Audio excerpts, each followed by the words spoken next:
fait de la télévision de rattrapage depuis assez longtemps, depuis de nombreuses années, 15 ans environ. Par contre, notre offre est assez peu connue parce qu'elle est éclatée dans les différents sites de programmes. Quand vous voulez voir C'est dans l'air, vous allez sur le site C'est dans l'air. Quand vous voulez voir Thalassa, vous allez sur le site Thalassa, etc., etc., etc. Et du coup, il y a un manque de connaissances à la fois du public, de vous journalistes, il y a un manque de connaissances et de reconnaissance de la fonction télévision de rattrapage dans France Télévisions.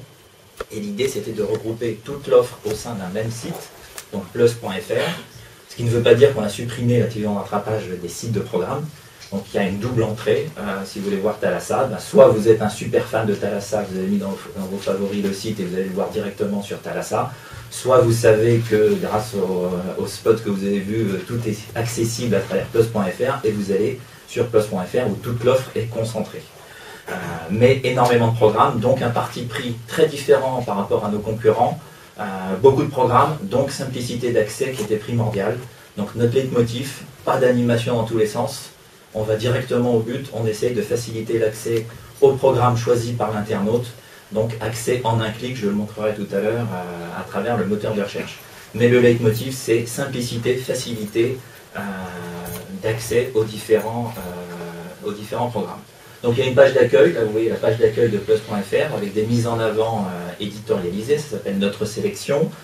On peut évidemment accéder par chaîne pour les gens qui savent que tel programme est passé sur telle chaîne, ce qui n'est pas forcément le cas systématiquement. Vous pouvez évidemment passer en plein écran, ça c'est le schéma classique. La qualité est plutôt de très bonne qualité, évidemment. On peut partager non pas sa vidéo, mais le lien vers la vidéo par différents moyens, soit en l'envoyant par mail, soit en... J'essaie de ne pas aller trop vite, mais vous pouvez poster le lien sur MySpace, Facebook et autres Twitter. Donc il y a vraiment une fonction de partage, je le redis, non pas de la vidéo, mais des liens. 3% dans le département de l'eau.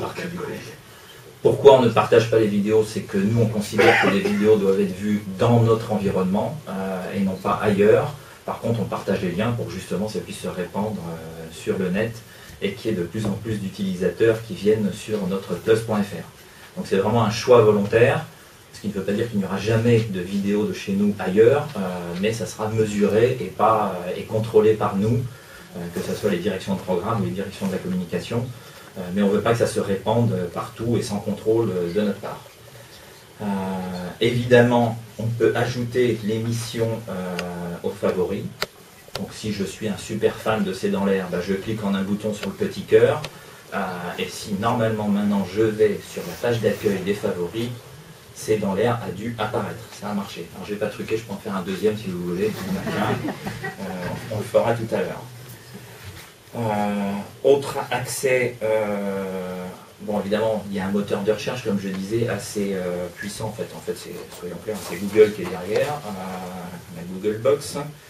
L'idée c'est de pouvoir accéder en un seul clic aux émissions, mais il n'y a pas que les noms d'émissions, les gens connaissent parfois des émissions par le nom du présentateur, typiquement au hasard notre ami Nagui. Donc quand on tape Nagui, il y a l'ensemble des émissions qui sont présentées par Nagui depuis 7 jours normalement qui sont accessibles